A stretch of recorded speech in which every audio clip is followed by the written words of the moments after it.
On a warm Tuesday afternoon in early April 2016, 27-year-old David Daleiden prepared lunch for himself in his modest one-bedroom apartment. Daleiden lived in Huntington Beach, a seaside town whose laid-back California beach culture had earned it the nickname Surf City, USA in the 1960s. Since Daleiden had gotten home late from a trip the night before, he had slept in that morning and slept through an unexpected knock on his door at 7 a.m. The visitor, or as it happened, visitors, had not given up on getting his attention, however.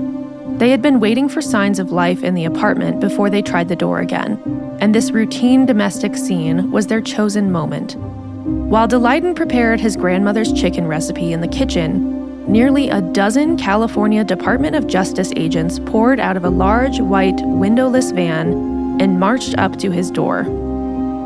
Some of them had like the canine dogs with them. Some of them had assault rifles. All 11 of them didn't even fit in the apartment. It was that small. So like 5 of them went inside and were just like trashing the entire place, overturning boxes, like pulling things out of drawers. So they were rifling through your personal through everything, the entire premises. And then the other 6 of them were positioned around the perimeter outside with their dogs and their rifles. The Department of Justice agents were there for one thing: to search for and seize video footage in Daleiden's possession. Footage he had covertly filmed, which allegedly showed inhumane, illegal, industrial-scale crimes at the hands of executives inside of one of America's most influential organizations. But the raid on Daleiden's home had nothing to do with the crimes the videos exposed. It was the manner by which he had attained the footage itself that had brought the police to his door. Daleiden was the would-be whistleblower on a large-scale criminal conspiracy within the medical industry. As a citizen journalist, he had spent years compiling evidence in the 9 months leading up to the raid. He had begun distributing videos of his undercover investigations across social media. It was this act that had put him in the crosshairs of California's Justice Department and led to the raid on his home. Was what Daleiden uncovered so damning that even the government was trying to shut him down like some kind of Roswell, New Mexico-level cover-up? Or was his work all a manufactured hit piece by an activist with an axe to grind? As is so often the case when this particular organization is involved, the answer depends on who you ask.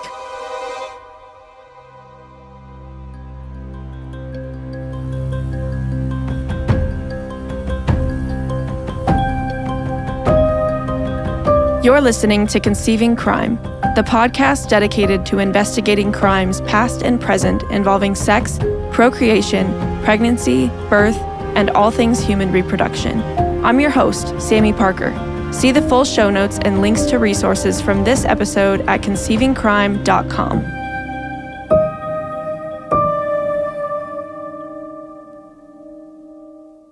The dramatic raid on his apartment surprised Daleiden.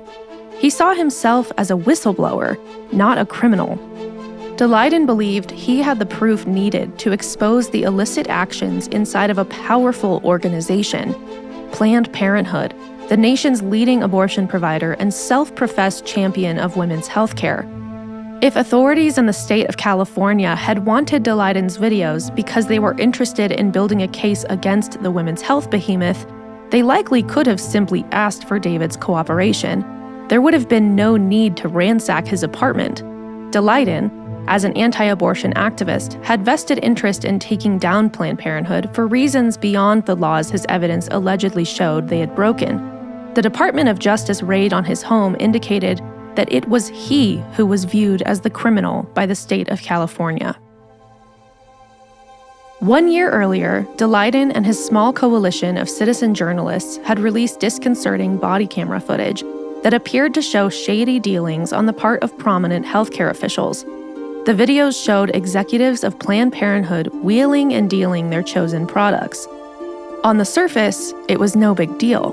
Partnerships are often struck within the medical industry, and talk of profit is typical. However, the partnerships being formed in this situation had a sinister undertone that would become more obvious with each video Daleiden released. It was July 14th, 2015. Americans were in the dog days of summer as wildfires ravaged the West Coast and tornadoes tore through the Midwest.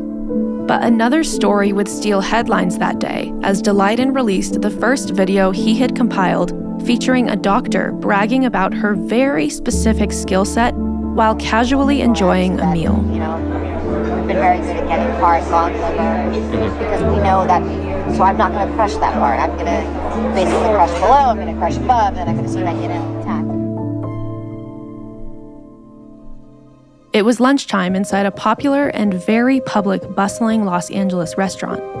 As a waitress routinely came and went from a party of 3 that included the medical director of Planned Parenthood, Dr. Deborah Nucatola, Daleiden, and another undercover journalist, the mood was light and conversation flowed. Dr. Nucatola munched on salad, sipped wine, and casually discussed how she could obtain the products that the undercover Daleiden's alter ego, Robert Sarkis, was looking to buy. She shared detailed insider secrets and tips of her industry and discussed a potential partnership with the fake Sarkis and his fake company, Biomax Procurement Services. But what did she mean when she said she was very good at getting heart, lung, and liver? What price range would you? I'm going to throw a number out. I would say it's probably anywhere from $30 to $100, depending on the facility and what's involved. The $30 to $100 price, or that's per specimen that we're talking about, right? Yeah. Yes, I'd say a lot of people want liver. And for that reason, most providers will do this case under ultrasound guidance, so they'll know where they're putting their forceps. Kind of rate-limiting step of the procedure is calvarium. Calvarium, the head is basically the biggest part. Most of the other stuff can come out intact. Right. Each word she spoke provided more questions than answers. What did she mean when she said the calvarium, the head, nowhere near the liver, was a rate-limiting step to the procedure? All that. So then you're just kind of cognizant of where you put your graspers. You try to intentionally go above and below the thorax so that, we've been very good at getting hard, long liver, because we know that, so I'm not going to crush that part. I'm going to basically crush below, I'm going to crush above, and I'm going to see if I can get it intact. And with the calvarium, in general, some people will actually try to change the presentation so that it's not a vertex. Because when it's a vertex presentation, you never have enough dilation at the beginning of the case unless you have real huge amount of dilation to deliver an intact calvarium. Right. So if you do it starting from the breech presentation, there's dilation that happens as the case goes on, and often the last you can evacuate an intact calvarium. So there are certainly steps. Nucatola had no apparent qualms about sharing details about organ extraction openly in a public place. Any random eavesdropper in the restaurant with limited medical knowledge might have thought she was speaking of conventional organ donation, of how, in her line of work, to track what patients would be dying that day and which of their organs she could presumably remove from their bodies to yield the best results for future use in medical research. The conversation would have a different meaning for anyone who knew the slightest thing about how a human being is delivered at birth. If you maintain enough of the dialogue to the person that's actually doing the procedures and they understand what the end game is, there are little things, changes they can make in their technique to increase your Even though they have a set way that they do it, they're open to changing them. The reasonable people, sure. For example, so I had 8 cases yesterday, and I knew exactly what we needed, and I kind of looked at the list, and I said, all right, this 17-weeker has 8 lambs, and this. So I knew which were the cases that were probably more likely to yield what we needed, and I made my decisions according to that, too. So it's worth having a huddle at the beginning of the day, and that's what I do. It wasn't a matter of voluntary organ donation, and Dr. Nucatola wasn't just any doctor. She was professionally trained to end pregnancies and had been doing so for at least 20 years. Now she appeared to be leading the charge on a side hustle that allegedly involved partnering with tissue procurement companies to collect organs and tissues from the fetuses she and her associates aborted. Each morning, Nucatola would huddle with her team to discuss the scheduled abortions for that day and which ones could yield the most usable body parts. Nucatola even appeared to say that she knew how to maneuver the preborn child into the breech position and use the ultrasound machine, meant to ensure a healthy pregnancy, to pick and choose which sections of the baby's bodies to crush in order to keep the desired organs intact. If it sounds unethical, that's because it was. Altering an abortion to obtain fetal body parts, as Nucatola implied, could be a direct violation of the 1993 National Institutes of Health Revitalization Act, which states that no alteration of the timing, method, or procedures used to terminate the pregnancy was made solely for the purposes of obtaining the tissue. But beyond that, Daleiden knew that moving the fetus to the breech position meant Nucatola was carrying out a procedure nearly identical to the federally banned D and X abortion procedure, more commonly referred to as partial birth abortion, in which the baby is delivered breech and killed when the abortionist stabs the back of the neck and suctions the brain out. Doing a D and X procedure is a federal felony punishable by up to 2 years in prison and a fine of up to $250,000. Nucatola seemed to realize that because she referenced the loophole she used to get by the law. Federal abortion ban is a law, and laws are up to interpretation. So if I say on day one I do not intend to do this, what ultimately happens doesn't matter. With these words, Daleiden felt he had a smoking gun. But on July 16, 2015, one day after the video went public, Dr. Nucatola's boss released a video of her own. Hello, I'm Cecile Richards, president of Planned Parenthood Federation of America. Planned Parenthood provides a full range of healthcare services to millions of women, men, and young people every year, including cancer screenings, birth control, STD testing and treatment, and abortion. And we provide much more than health services. We support millions of people as they build their futures and pursue their goals.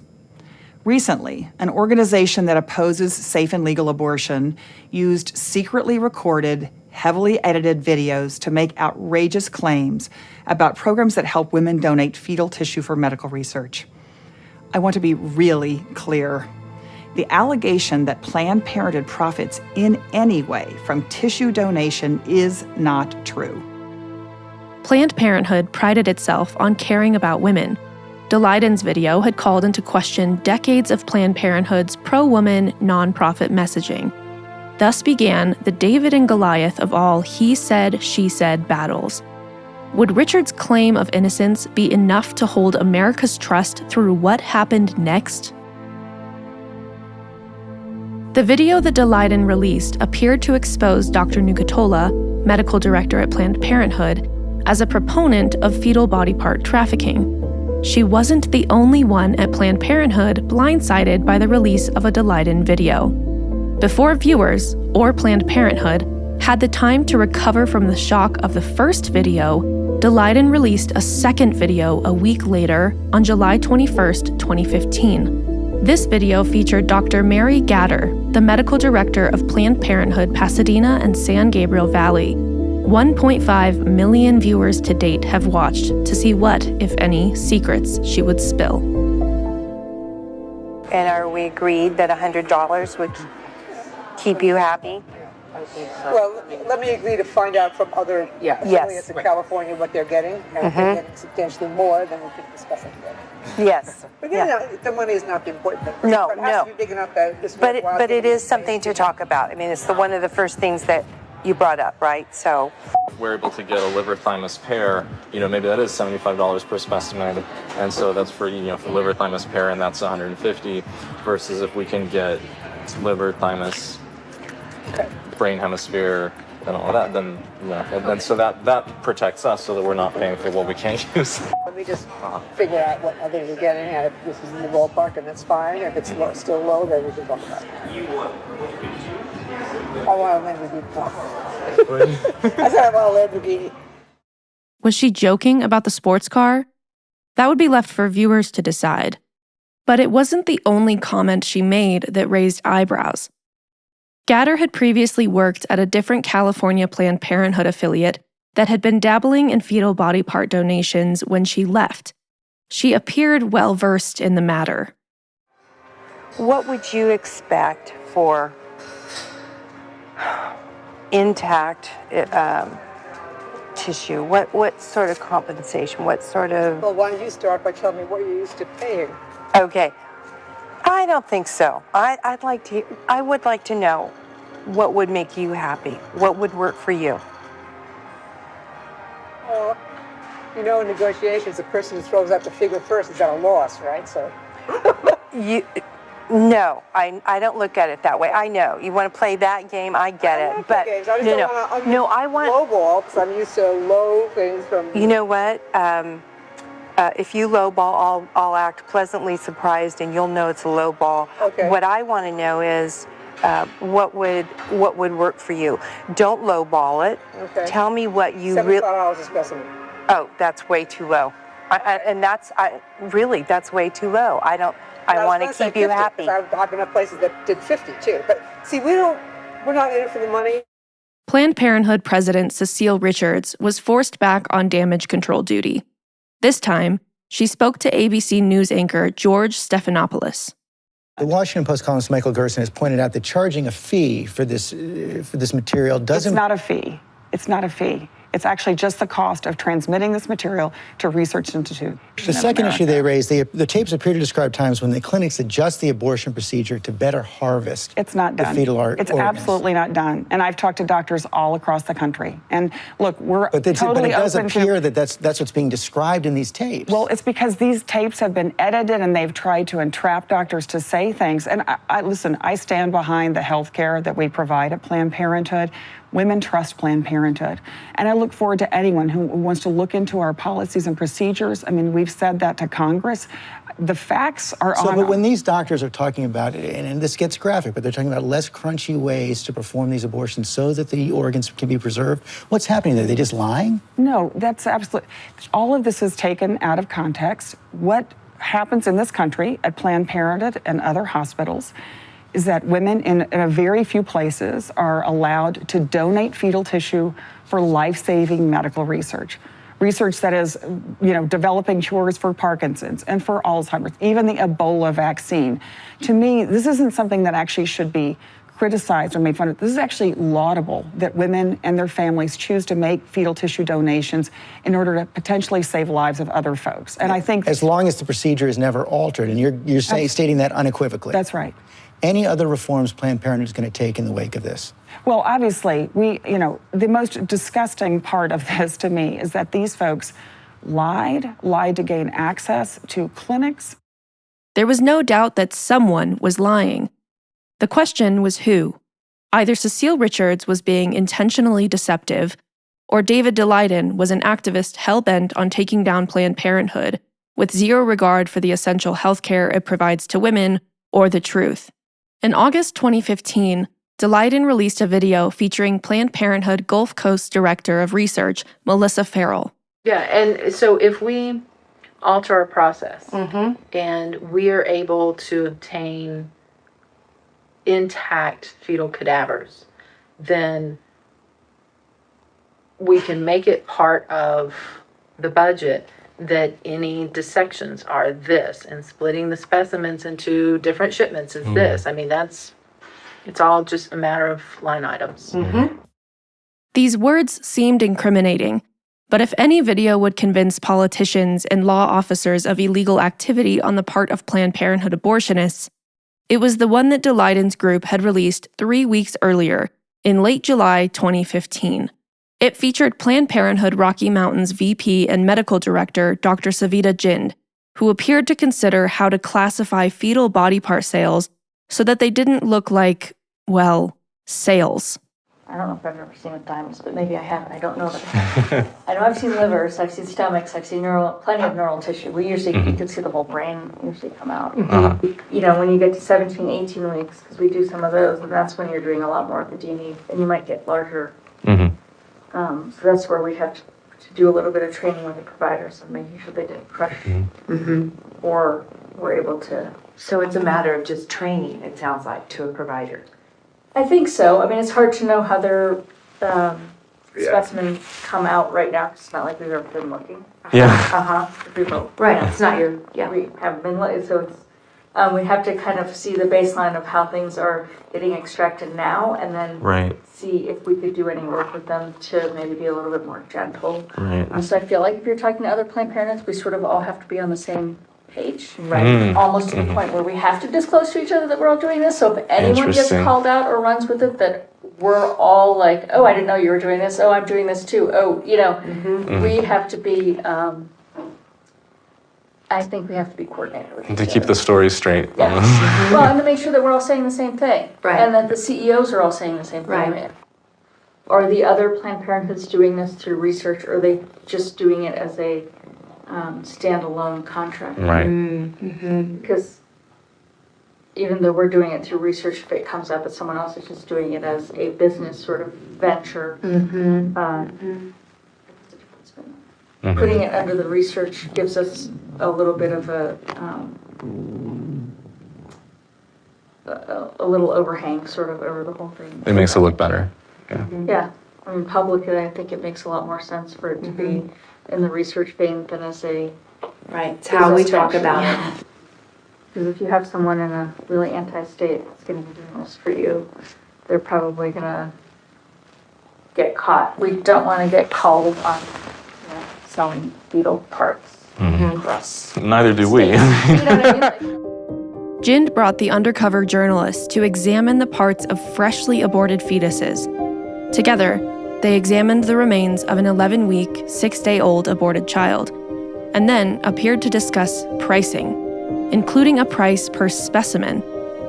But this was an embryo, not a baby. Planned Parenthood has been clear for years that at this point in pregnancy, embryos are clumps of tissue. How could clumps of tissue provide intact organs for researchers to experiment with? That's the heart. I think so, right? Yeah. Here's the heart. Everyone can get in on it. My fingers will smush it if I try to. You're trying to pick it up. The heart is right there. The heart over there. So would you call that intact? These are intact kidneys, yes. If somebody needed... Because if I looked at that, I'd be like, that's good to go. Oh, yeah. That's like my one. Yeah. Yeah. 5 stars. There was like 3 or 4 samples we could have taken out of the 11.6, so that would be, if we were doing like, 50 to 75 per specimen, that would be like 200, 300, right? And we'd be comfortable with that. But like, so it's like stuff like this, like we don't want to do like just a flat fee of like 200 and then, it's like... No, and I think the per item thing works a little better just because we can see how much we can get out of it. Jind's statement about charging per item to see how much we can get out of it seemed to put a giant hole in Richard's story.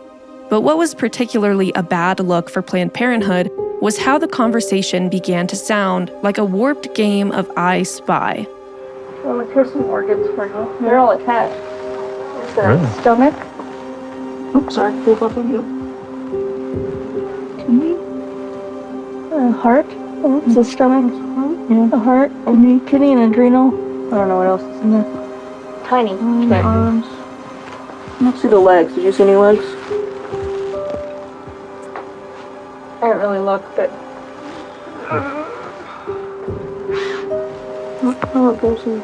There you go. Yep.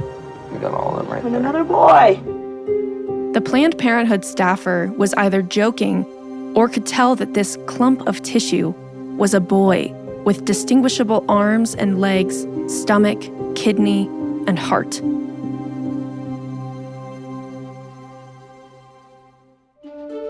The story of how these undercover videos came to be recorded began in 2010, when a young reporter, David Daleiden, tuned into a 2020 documentary that had first aired in the year 2000 before fading into obscurity.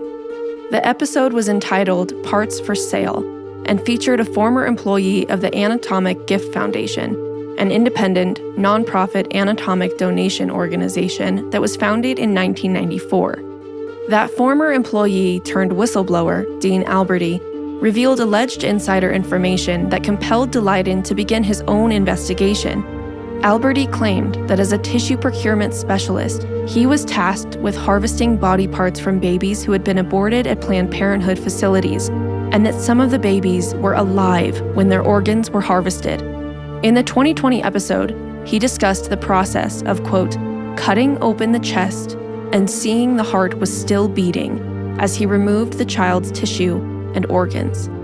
Daleiden dug deeper into the ins and outs of this practice of harvesting body parts from aborted children, reading books and analyzing studies. He set out to expose what he saw as an unethical and illegal practice. In 2013, he formed the Center for Medical Progress, launching a fake tissue procurement company called Biomax Procurement Services. He and his team, including journalist Sandra Merritt, made fake IDs and posed as fetal tissue and organ buyers, secretly recording Planned Parenthood executive officials during meetings and at National Abortion Federation meetings. They collected hours of video footage and then edited that footage to get the meat of the investigation.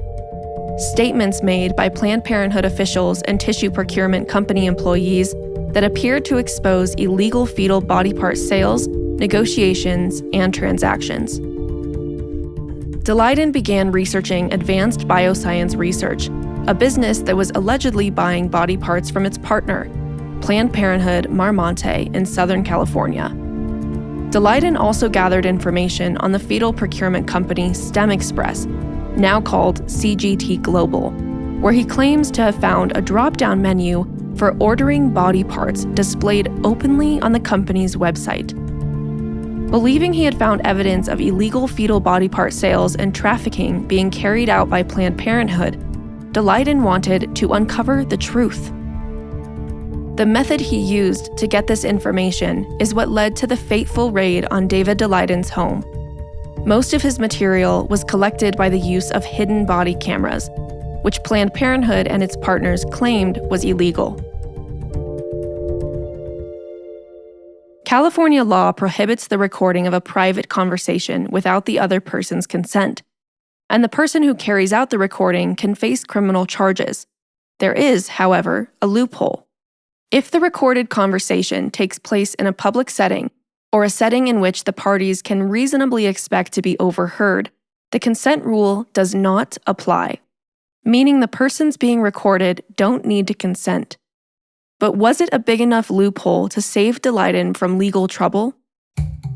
Almost immediately upon the release of the first video, Energy and Commerce Committee leaders and the House Judiciary Committee launched investigations into Planned Parenthood within both committees' jurisdictions. They wanted to discover if what Daleiden was alleging about Planned Parenthood was true. Was it indeed profiting from the sales of fetal tissue and organs? Were abortionists changing procedures to maximize the harvesting of fetal tissue and organs? Were patients sufficiently provided with informed consent regarding fetal organ use? Were any federal laws violated? And if so, was the Department of Justice aware? And what, if any, congressional action was needed? The Energy and Commerce Committee sent a letter to the then president of Planned Parenthood, Cecile Richards, requesting an interview with Dr. Nucatola, but she was deemed unavailable. Instead, Dr. Reagan McDonald Mosley, the chief medical officer of Planned Parenthood Federation of America and one of the organization's primary spokespeople, a professional spin doctor, was able to meet with the committee. She reassured the committee members that each Planned Parenthood affiliate was responsible for ensuring they acted in compliance with all state and federal laws when procuring fetal tissue for research companies. Planned Parenthood accused Daleiden of heavily doctoring the videos, including the full, unedited footage that was released, claiming that he had deliberately mistranscribed dialogue. As the alleged video evidence piled up, Planned Parenthood was playing a constant game of defense. The tables turned when the National Abortion Federation filed a lawsuit against Daleiden's Center for Medical Progress and legally requested that a court block additional footage from inside its meetings from being released. Daleiden had signed confidentiality agreements to attend National Abortion Federation meetings. Judge William Orrick, the presiding judge, had a personal connection to one of the key players that left his ability to rule on the case in jeopardy. It turned out that Judge Orrick had been a Planned Parenthood donor and was a board member of the Good Samaritan Family Resource Center in San Francisco, which had opened a Planned Parenthood clinic inside its own headquarters. Planned Parenthood Shasta Pacific operated as a key partner of the center. Despite this clear conflict of interest, Ulrich refused to recuse himself and then ruled in favor of the National Abortion Federation, granting the restraining order against the Undercover videos, an injunction that would later become permanent and threaten to derail Daleiden's claims.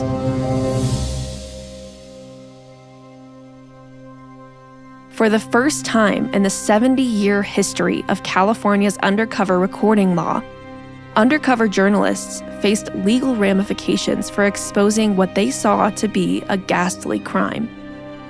Daleiden, however, pressed on, continuing to release new videos, each with its own disturbing reveal. In mid-August 2015, Holly O'Donnell, a former STEM Express employee who had participated in organ harvesting, shared details about the practice that sent shockwaves through the nation. She spoke on camera about being told to take the babies and blood from women without their consent. The most disturbing detail revealed was that some of the babies aborted late in pregnancy had beating hearts. I see the jar come out, goes into the path lab, and Jessica, I can hear, is preparing it, rinsing out the jar, rinsing out the linen, the wrapping that catches it, dumping it in the strainer, rinsing it off, putting water in the pie dish, and getting it ready for the doctor. So then I hear her call my name. Hey, Ollie, come over here. I want you to see something kind of cool. This is kind of neat. So I'm over here, and this is the moment I see it, I'm just flabbergasted. This is the most gestated fetus and closest thing to a baby I've seen. And she's like, okay, I want to show you something. So she has one of her instruments and she just taps the heart and it starts beating. And I'm sitting here and I'm looking at this fetus and its heart is beating. And I don't know what to think. A September 15th, 2015 release featured multiple conversations between the journalist and abortion executives, including Dr. Carolyn Westhoff, senior medical advisor of Planned Parenthood, who shared astonishing details about her work, including that all of the human specimens Planned Parenthood secured for tissue procurement companies are fresh. Certainly everything we gonads. Oh my God. Yeah. Gonads. Yeah. Everything we provide is fresh. Obviously, we would have the potential for a huge PR issue on doing this. That same concern for a PR crisis was expressed by Dr. Vanessa Collins, Vice President of External Medical Affairs for Planned Parenthood, who told the journalists, "This is important. This could destroy your company and us if we don't time, those conversations correctly." Deb Vanderhey, National Director of the Consortium of Abortion Providers, also met with the undercover journalists and revealed even more damaging details about the fetal body part trafficking scandal. She asked Daleiden specifically about compensation. Do you, can I ask you about remuneration? Yeah, So, compensation, yeah. What's your policy and what have you been? We would, however they want to work it is fine with us. Typically, most places are doing per specimen because it just makes most sense because that's how they work and that's how we work as well. But well, one of the things that we advise is our affiliates is to really consider that carefully. That might be a different situation. If, independence, though, I have been talking to the executive director of the National Abortion Federation. We're trying to figure this out as an industry about how we're going to manage remuneration. Because the headlines would be disaster. Oh, absolutely. A separate video released in October 2015 appeared to show Dr. Amna Dermish, an abortionist for Planned Parenthood in Austin, Texas, discussing how to abort a baby in order to harvest the child's brain. So usually what I do is if it's a breech presentation, I'll remove the extremities first, the lower extremities, and then go for the spine and sort of bring it down that way. And if it's cephalic, I'll try and get the cal first. But if I'm struggling getting the cal, and usually it's a function of how good my dilation is. Gotcha. Oftentimes it's hard to to get around the cow, especially the 20-weekers are a lot harder versus the 18-weekers. And so at that point, I'll switch to breech. She admits she has never had the calvarium, the head of the baby, come out intact, but she is willing to try. Daleiden's videos fueled the already heated debate over whether Planned Parenthood deserved to be funded by taxpayers.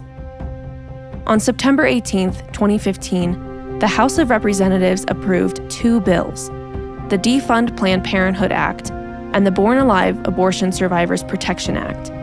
But the bills found no long-term success.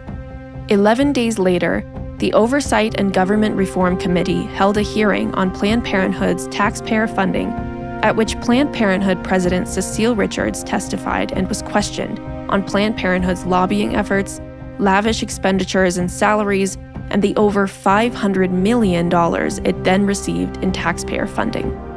Richards denied that the organization was profiting off of fetal body parts. The outrageous accusations leveled against Planned Parenthood based on heavily doctored videos are offensive and categorically untrue. I realize, though, that the facts have never gotten in the way of these campaigns to block women from health care they need and deserve. During that hearing, Representative Elijah Cummings shared quotes from Nuka-Tola that went directly against Daleiden's claims, calling the validity of the videos into question. So I want to just do some quotes from some of the stuff that Mr. Daleiden left on the cutting floor when he was doing his working with the tapes. Dr. Deborah Nuka-Tola said, and I quote, "To them, this is not a service they should be making money for," end of quote. That was left on the floor. She said also, no, quote, "No one's going to see this as a money-making thing," end of quote. She went on to say, "We're not looking to make money from this. Our goal is to keep access available," end of quote. Was the footage altered as Richards and Cummings claimed? Planned Parenthood hired Fusion GPS, the DC-based opposition research and intelligence firm now best known for its involvement in the 2016 Trump-Clinton presidential race, to analyze the videos. They determined that the videos contained intentionally deceptive edits, missing footage, and inaccurately transcribed conversations. However, Fusion GPS also found that Daleiden and the Center for Medical Progress did not fabricate the dialogue, and there was no widespread evidence of substantive video manipulation. Meanwhile, the pro-life legal group Alliance Defending Freedom asked cybersecurity and forensic analysis company Coalfire Systems to examine the 10 full-footage videos, which were released simultaneously with the edited videos. And according to that review, the videos were not manipulated. The report found that any missing footage in the edited versions was of non-pertinent events such as meals and bathroom breaks. 2 different reviews, 2 different determinations. On September 30th, the Energy and Commerce Committee approved legislative language to stop states from receiving federal dollars for abortionists, including Planned Parenthood. On October 8th, 2015, the Judiciary Committee held its second in a series of hearings titled Planned Parenthood Exposed, examining abortion procedures and medical ethics at the nation's largest abortion provider. Just days later, on October 13th, Planned Parenthood announced it would stop accepting reimbursements for fetal tissue. But anyone who thought that to be an admission of guilt would be wrong. The legal drama was only just beginning. On January 15, 2016, Planned Parenthood filed a lawsuit against the Center for Medical Progress. Presiding over the case was the same Judge Orrick. The clinic he had once been associated with, Planned Parenthood Shasta Pacific, was a plaintiff in the case. Once again, he refused to recuse himself. Planned Parenthood alleged that Daleiden engaged in wire and mail fraud that violated the Racketeer Influenced and Corrupt Organizations, or RICO, Act, unlawfully invaded privacy, and engaged in illegal secret recordings and trespassing. In an interesting twist, Planned Parenthood never sued the Center for Medical Progress for defamation, meaning Planned Parenthood did not legally claim that what executives were shown saying in the videos was false. Daleiden argued that he and his fellow undercover journalists were simply exercising their First Amendment rights, and their attorneys attempted to have the lawsuit dismissed. Judge Ulrich rejected that argument, and the lawsuit was allowed to proceed. From there, things appeared to go from bad to worse for Daleiden and his team. In August 2016, Texas Lieutenant Governor Dan Patrick asked a Texas court to review Daleiden's undercover footage to search for wrongdoing on the part of the abortion business. His plan backfired. A Houston grand jury found no evidence of illegal activity by Planned Parenthood Gulf Coast, and instead announced criminal charges against Daleiden and Merritt. Daleiden was indicted for prohibition of the purchase and sale of human organs, and he and Merritt were both indicted for tampering with a government record. Daleiden maintained that he used the same undercover techniques that investigative journalists have used for decades. And he also pointed out the obvious. If he could be indicted on charges of purchasing fetal tissue, then there must have been an entity acting as the seller of fetal tissue. That hypothetical seller was, of course, Planned Parenthood, who had just been cleared of illegal activity. Meanwhile, back in California, 2 judges, one in Los Angeles and Ulrich, each heard privacy violation cases against Daleiden, and each ruled that his videos were misleadingly edited to support his claim that Planned Parenthood was illegally selling fetal body parts from children it had aborted. The Los Angeles Times also claimed to have access to unseen videos in which Daleiden coached at least one former tissue procurement worker on her statements. And on March 30th, 2016, it published its own report saying that Daleiden's work should not be considered journalism. The hits kept coming for Daleiden. By April 2016, 24 states had opened and closed investigations into Planned Parenthood based on Daleiden's accusations, and each ruled that they found no evidence that Planned Parenthood or other abortionists had profited from the sales of fetal body parts. Of course, just because it wasn't happening in those states did not mean Planned Parenthood wasn't selling body parts in the more abortion-friendly states.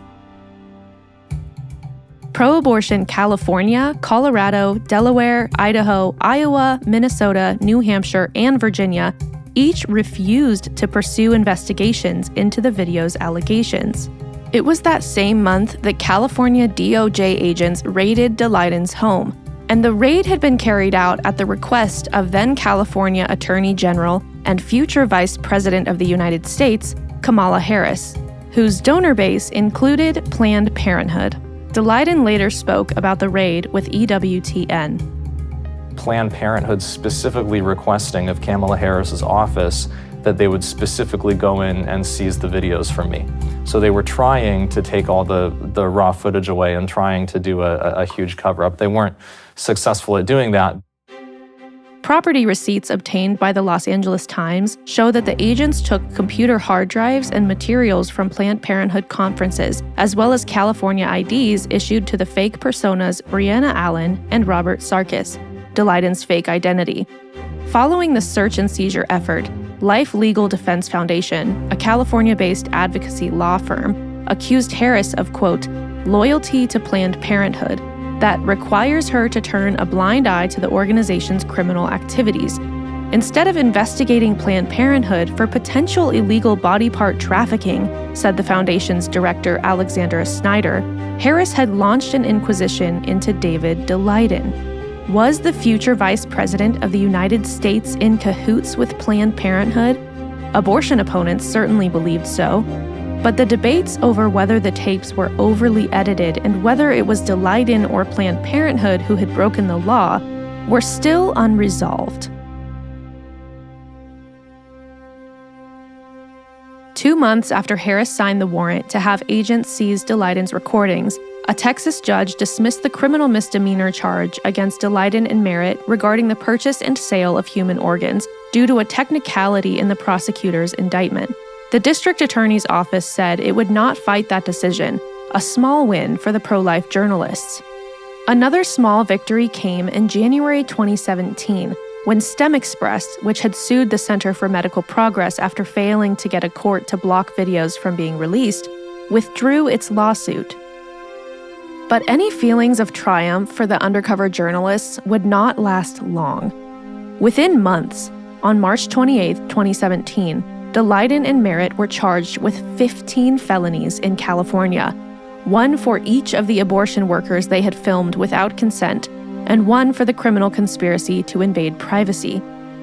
Daleiden's attorney was quick to seek a dismissal of the charges based on the fact that Daleiden and Merritt's accusers were not named in court documents, making it impossible for the journalists to defend themselves against their accusers, a violation of their Sixth Amendment rights.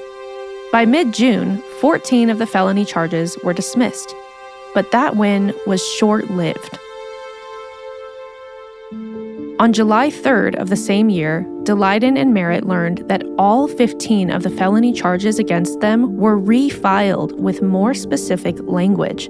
Harris had moved on to her new position as state senator, but California's new attorney general, Xavier Becerra, was clearly not going to back down. 9 days later, Judge Orrick, the one with the conflict of interest, found Daleiden and his attorneys in contempt of court after links to the videos Orrick had blocked appeared on the attorney's website. The attorneys argued that the footage was released legally because it had been Becerra who had made the video public when he filed the criminal proceedings based on the blocked footage. Still, Orrick ordered the videos be taken down, a decision that was met with shock by many who saw it as an attack on Daleiden's free speech. The U.S. Reporters Committee even filed a friend of the court submission in support of Daleiden and in opposition to Orrick's restraining order. But on August 31st, Orrick ordered Daleiden and Merritt to be fined nearly $200,000 for releasing the videos that Becerra had already made public. Still dealing with the aftermath of that decision, in September 2019, a hearing was finally held to determine if Merritt and Daleiden would go to trial over those 15 felony charges. Daleiden's attorneys argued during the hearing that the warrant used by the California Department of Justice to enter his home and seize computers, digital storage devices, and his fake identity documents back in April of 2016 was unjustified. The court ruled against Daleiden, stating that he wasn't protected under California's SHIELD law for citizen journalists. That same month, Daleiden was dealt another blow as he faced a civil jury trial brought by Planned Parenthood in federal court.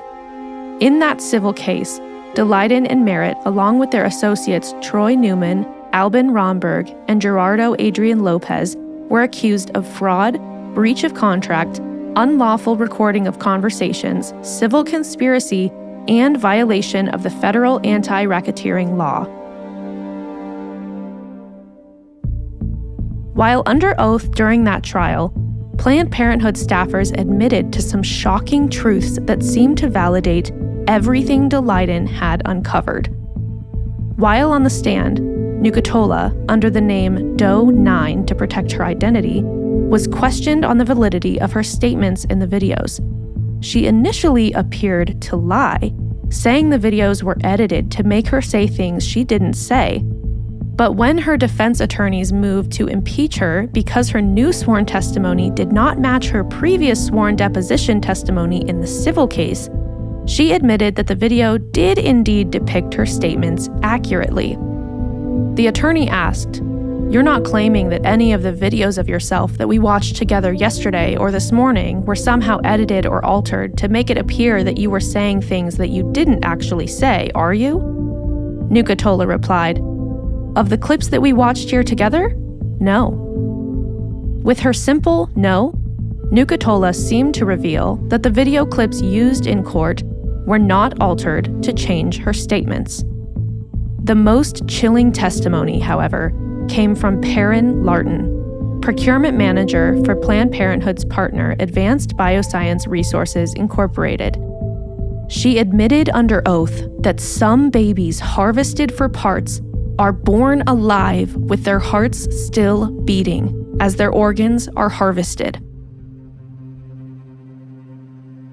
Dr. Forrest Smith, an abortionist for 50 years, verified that, based on a Planned Parenthood conference presentation, babies are born alive at Planned Parenthood locations.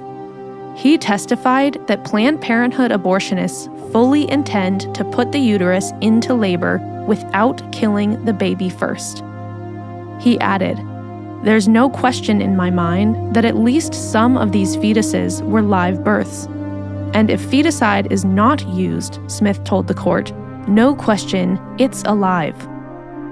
Despite these shocking revelations, the jury would rule that Daleiden and his journalists had caused harm to Planned Parenthood, and it awarded Planned Parenthood more than $2 million, including compensation for security upgrades and changes to how the abortion business vets companies that it partners with. The jury also found the journalists guilty of conspiring to violate the Federal Racketeer-Influenced and Corrupt Organizations Act. After this, Daleiden began to fight back. By November, he had filed a lawsuit against the former Planned Parenthood of the Rocky Mountains abortionist Dr. Savita Jind for defamation. She had published a book and held a TEDx presentation in which she claimed that the Center for Medical Progress videos were dubbed, spliced, and diced, and that she did not say what she appeared to be saying. In July of 2015, following a multi-year infiltration led by a well-known anti-abortion extremist, a series of deceptively edited videos were released attempting to implicate me in the selling of fetal tissue. This extremist had created a fake company and proposed a bogus research proposal to Planned Parenthood. And as a result, he was able to gain meetings and discussions with many Planned Parenthood staff, including myself, and he recorded all of it. And then he went back home and he spliced and diced and created the story that he wanted to tell, completely fake. In the videos in which I'm featured, some words are taken out of context, others are even dubbed in, and actions are attributed to me that never actually happened. Was she telling the truth? Did Daleiden dub the videos to make it look like Jind and other Planned Parenthood workers were selling fetal body parts? Or was she lying? Nucatola had already testified that what she was saying in the videos was depicted accurately by Daleiden. But the courts had been ruling against Daleiden for months. No one seemed to know who to believe. Despite the claims she made in her TEDx talk, Jind had been filmed appearing to discuss how to ensure Planned Parenthood didn't get caught selling body parts, and her colleagues had admitted under oath that the videos accurately represented what they had said in the videos. So I feel like if you're talking to other Planned Parenthoods, we sort of all have to be on the same page, right? Almost to the point where we have to disclose to each other that we're all doing this. So if anyone gets called out or runs with it, that we're all like, oh, I didn't know you were doing this. Oh, I'm doing this too. Oh, you know, we have to be, I think we have to be coordinated with each other. To keep the story straight. Yeah. Well, and to make sure that we're all saying the same thing. Right. And that the CEOs are all saying the same thing. Right. I mean, we all know that, for example, compensation. I want to come in and pay you top dollar because I know what you're going to be facing and I want you to be happy. I want to make sure our suppliers are happy. So compensation, okay, your cost is negligent. So it could look like we're paying you for specimens. So let's talk about it correctly. We all know that, yes, that's what we're doing. Processing and time. And exactly. Yeah. So yes, I am paying you, but how we're talking about it out there in the public square. Putting it under the research gives us a little bit of a little overhang sort of over the whole thing. I do want the other Planned Parenthood, I want us all to be making the same decision. We have to know who else is doing this. Because if you have someone in a really anti-state that's going to be doing this for you, they're probably going to get caught. And she wasn't the only one. In another video, Melissa Farrell, Director of Research for Planned Parenthood Gulf Coast, and Clinic Director Tram Nguyen discussed Planned Parenthood Federation of America's attempts to encourage affiliates to participate in the so-called donating of body parts from the babies they abort, and in it, Farrell pointed out that some affiliates believe the practice to be illegal. Remember when I first got here, and it was, you have to have this form. It has to be like this. We had to have this particular consent form, very specific, but yeah, no, that's what Kristen was saying. Because they're encouraging more participation, but they don't want to get too, does that make sense? Yeah. Interesting. Okay, cool. And any idea why the other affiliates in Texas think it's illegal? Really? Were words put into their mouths as well? It didn't seem to matter what Planned Parenthood executives were alleged to have said or done. A jury had already awarded the organization over $2 million in damages during the civil trial, and they were about to get even more. San Francisco Superior Court Judge Christopher Hite announced that there was enough evidence to bring a criminal trial against Daleiden and Merritt. In February of 2020, Daleiden and Merritt pleaded not guilty to 10 felony counts related to their undercover reporting on Planned Parenthood's alleged trafficking of aborted baby body parts, after 6 of the original 15 charges were dropped, and another was added regarding the use of fake IDs. In May of 2020 came yet another bombshell. Daleiden released a video that showed Planned Parenthood staffers, including Tram Nguyen and Dr. Deborah Nucatola, admitting under oath that they intended to move forward with the fetal sales deals with the fake Biomax, despite their previous claims to the contrary. And they admitted that they knew Planned Parenthood was receiving payments for fetal body parts. Nucatola even stated that she never bothered to ensure everything was being carried out legally at Planned Parenthood. In a court filing, Planned Parenthood said that its employees did indeed speak the words recorded in the videos. Regardless of all of this, in December of 2020, Judge Orrick ordered Daleiden to pay $13.6 million in attorney fees and costs to Planned Parenthood. This was on top of the $2.4 million in damages a court had already awarded to the organization. Even the Supreme Court wouldn't step in. After Daleiden appealed to the $2.4 million decision, the court refused to hear the case and returned it to the lower court.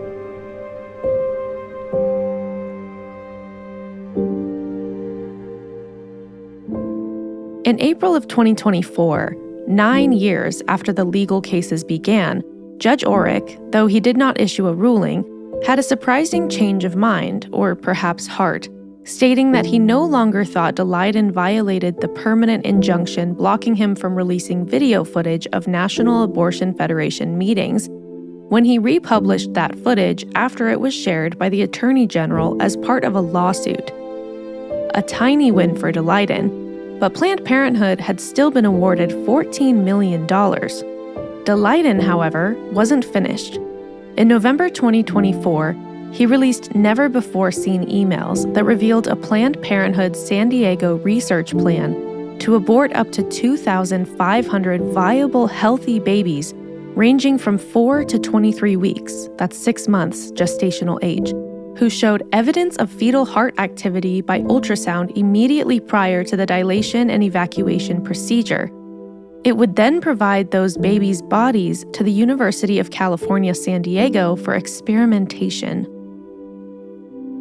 Most recently, there have been numerous bombshells about the use of aborted babies' body parts in horrifying animal experiments, including at the University of Pittsburgh, which worked with Planned Parenthood to obtain the fetal body parts of aborted babies.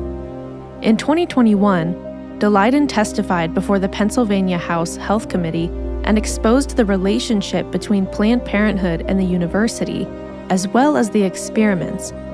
He called the university a hub for some of the most barbaric experiments carried out on late-term aborted human infants, funded by the United States government. Those experiments included scalping second trimester babies and stitching those scalps onto mice, all paid for by U.S. taxpayers via the National Institutes of Health and Dr. Anthony Fauci's NIAID office.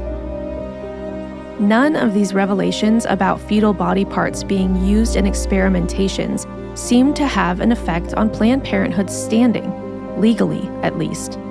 No matter what he did to expose the truth, Daleiden was the underdog in the fight, and a win didn't seem possible. It wouldn't be until January of 2025 that the criminal case against the journalists would come to a close. Daleiden and Merritt ultimately pleaded no contest to one charge of unlawful recording of confidential communication in exchange for the dropping of the other felony charges. As part of that plea deal, Daleiden and Merritt would receive no jail time, no fines, no admission of wrongdoing, and no probation. But while they called it a pro-life win, others saw it quite differently. The newest California Attorney General, Rob Bonta, boasted that he had successfully secured felony convictions against Daleiden and Merritt, saying, "Make no mistake, the defendants are now convicted felons. They are guilty of feloniously recording private communications." Was he lying? An excerpt from documentation states that the court was clear. No plea would not be accepted as a felony.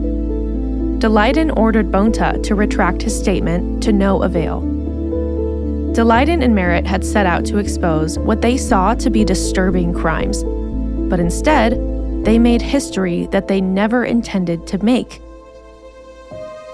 Until now, no undercover journalist in California had ever been convicted for their efforts to record criminal activity. They were the first. Both Daleiden and Bonta claim success, or at least vindication. But the real winner so far appears to be Planned Parenthood, where it remains business as usual. Despite a ding to its reputation among some of its American supporters, throughout the decade-long legal battle it never lost federal funding, and today takes in nearly $700 million a year from U.S. taxpayers. It continues to deny that it ever sold fetal body parts, while Daleiden continues to maintain that it did, and that his videos are proof. He may also have more material to share. In some sense, the issues at the heart of David Daleiden's legal battle remain unresolved, at least as far as the public narrative is concerned. People who are disposed to distrust Planned Parenthood's motives and commitment to following the law and dispensing supposedly necessary healthcare from altruistic motives were given damning evidence to exposing the organization for fraudulent, illegal, and wicked practices. Those committed to the political goals of open access to abortion, or even the self-professed politically neutral, can take Planned Parenthood's victim of activist journalist narrative at face value, if they so choose. This case exposes the politically fractured nature of journalism in modern American life, and how difficult it is to parse truth from spin when it comes to the subject of abortion. When it's impossible to escape the accusation that you are spinning reality to suit your agenda, speaking the truth starts to feel like the law of diminishing returns on display. Through all these legal battles, David Daleiden has never backed down from the original underlying claims: that Planned Parenthood profits from killing human children and dissecting them for parts, and using legal loopholes to hide this fact from the public. If he's right, then he's spent a decade fighting lawfare from the very people whose job it is to hold Planned Parenthood accountable. We are called to look at the evidence and be journalists ourselves, carefully considering each question the case raised. We must ask ourselves, did Daleiden and Merritt deserve to be the only journalists in California to be criminally prosecuted for an undercover investigation? And what were the motives of the state of California in pursuing such a legal case, when by the end of 10 years of legal battles, no one ended up in jail, and the contested videos are still publicly available? Was Daleiden's undercover work based on exposing the truth, or was it politically motivated from a desire to shut down Planned Parenthood? And are these two things even mutually exclusive? Aside from the criminal accusations against Planned Parenthood, the criminal accusations against Daleiden, and the ensuing legal battles, for many, the most shocking revelation in all of this was the truth about what abortion actually is. The killing of young human beings through dismemberment, lethal injection, or other means. Daleiden's work is not just relevant legally, but morally. Even if this all were legal, do we as a society really approve of treating the youngest members of the human family in this way?